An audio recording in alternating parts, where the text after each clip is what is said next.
மாண்புமிகு அமைச்சர்களுக்கும்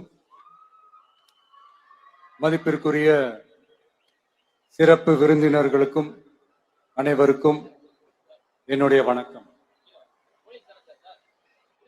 ஒரு சில நிகழ்ச்சி மட்டும்தான் மனசுக்கு ரொம்ப நெருக்கமா ஃபீல் பண்ணும்.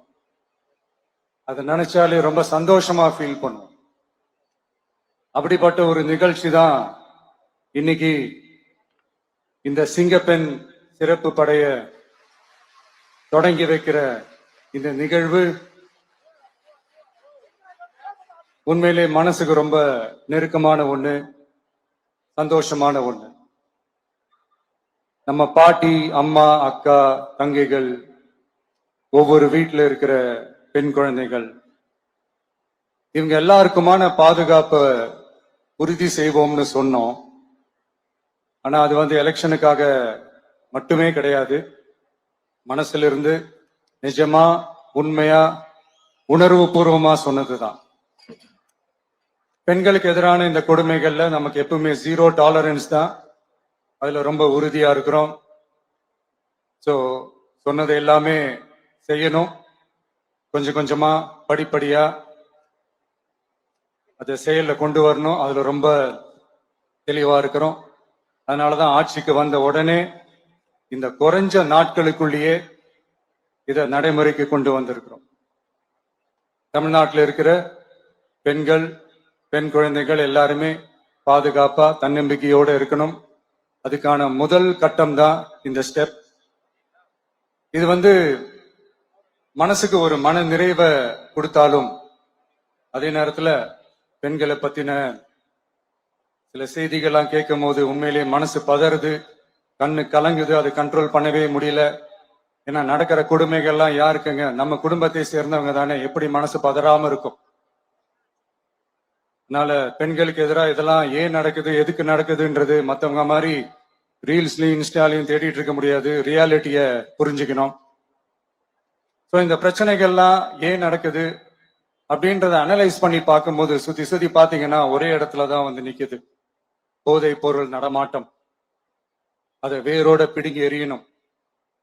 இது 2026 போன மாசம் மே மாசம் 10ஆம் தேதி இந்த பிரச்சனை புதுசா முளைச்சு வந்துடல.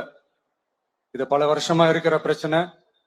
பல வருஷமா இதை கண்டுக்காம விட்டதுதான் அந்த வேர் இவ்வளவு ஆழமா பரவி இருக்குது. இத பல வருஷமா கண்டுக்காம விட்டது யாருன்றது நான் சொல்லிதான் உங்களுக்கு தெரியணும்னு அவசியம் இல்லை. அது உங்களுக்கே நல்லா தெரியும்.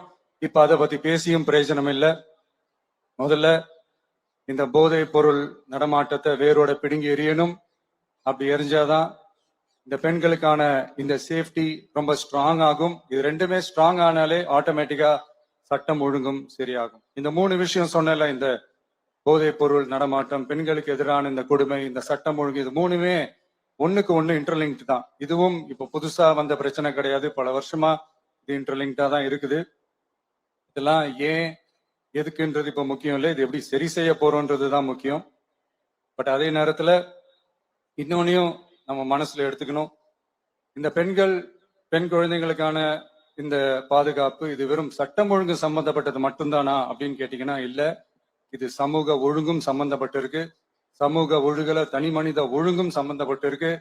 தனி மனிதன் ஒழுங்கா இருந்தாலே அந்த சமூகம் தன்னால மாறும்.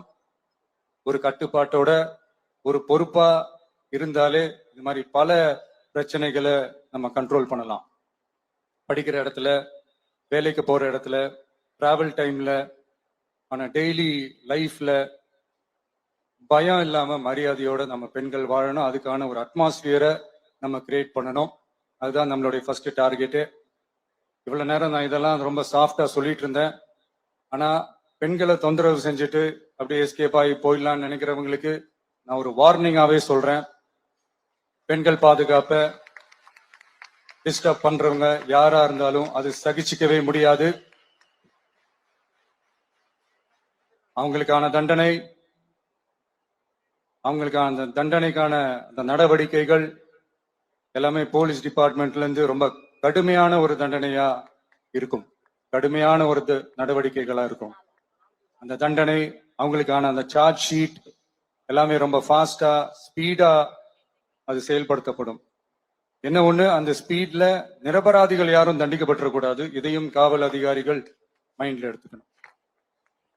தப்பு செஞ்சவங்களுக்கு மட்டுமே அந்த உண்மையான கடுமையான தண்டனை கோர்ட் மூலியமா வாங்கி தரணும். அப்பதான் அதை பார்த்து தப்பு செய்ய நினைக்கிறவங்களுக்கு கூட தப்பு செய்யக்கூடாதுன்ற அந்த ஒரு பயம் வரணும். இந்த சிங்கப்பெண் சிறப்பு படைக்காக நம் அரசு சார்பாக முதற்கட்டமாக 354 கோடிக்கு மேல நிதி ஒதுக்கப்பட இருக்கு. இந்த திட்டத்தோட இரண்டாவது கட்டமா இந்த படைக்காக மட்டுமே 2500 புதிய பணியிடங்கள் உருவாக்கப்பட உள்ளது. பெண்களோட பாதுகாப்பை ஸ்ட்ராங் பண்றதுக்காக மாடர்ன் ஃபெசிலிட்டிஸ் இருக்கிற வாகனங்களும் நவீன உபகரணங்களும் தொழில்நுட்ப சாதனங்களும் அலாட் செய்யப்பட இருக்கு. ஆல்ரெடி உமன் சேஃப்டிக்காக செயல்படுற அமைப்புகளுக்கு அடிஷனல் ஸ்ட்ரென்த் அண்ட் சப்போர்ட்டா இந்த சிங்கப்பெண் படை செயல்படுங்கிறத மீண்டும் வலியுறுத்தி சொல்ல விரும்புறேன். பெண்களுக்கு எதிரான குற்றங்கள் நடக்கிறதுக்கு முன்னாடியே அதை தடுக்கிற காவல் நடவடிக்கையில இந்த படை முக்கிய பங்கு வகிக்கும்.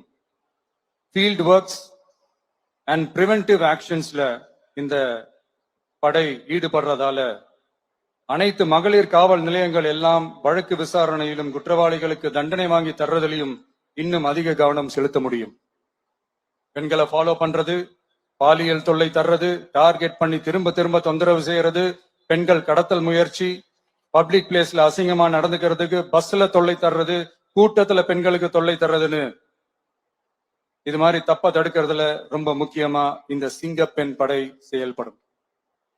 பெண்களுக்கு எதிரான குற்றங்களை தடுக்க நடவடிக்கை எடுக்க இந்தியாவிலேயே முதல் முறையாக ட்ரோன் வாயிலாக பெட்ரோல் மூலை அறிமுகப்படுத்தப்படும். நம்ம வீட்டு பெண்கள் அவங்களோட ட்ரீம்ஸ் அண்ட் எக்ஸ்பெக்டேஷன்ஸ் என்ன அப்படின்றத நம்ம அரசு நல்லாவே புரிஞ்சு வச்சிருக்கு.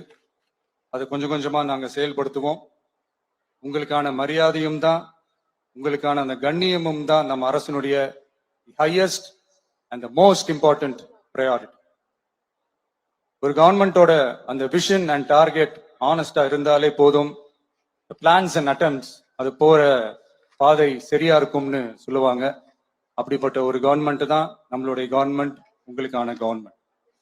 இந்த ஷார்ட் ஸ்பேன்ல இந்த சிங்கப்பெண் சிறப்பு படைய நடைமுறைக்கு கொண்டு வந்து இதுக்கு ரொம்ப கடுமையா உழைச்ச காவல்துறை அதிகாரிகளுக்கும் பணியாளர்களுக்கும் இந்த நேரத்தில் என்னுடைய பாராட்டுகளை தெரிவிச்சுக்கிறேன். இந்த நேரத்துல என்னை பொறுத்த வரைக்கும் ஒரு கவர்மெண்டோட முதல் சக்சஸ், முழு சக்சஸ் இன்ஃப்ராஸ்ட்ரக்சரோட வளர்ச்சியிலையோ பொருளாதார வளர்ச்சியிலையோ மட்டுமே இல்லை, அந்த ஸ்டேட்டோட பெண்களும் குழந்தைகளும் மரியாதையா வாழ்றாங்களா அப்படின்றதுலதான் அந்த கவர்மெண்டோட முழு சக்சஸுமே இருக்கு.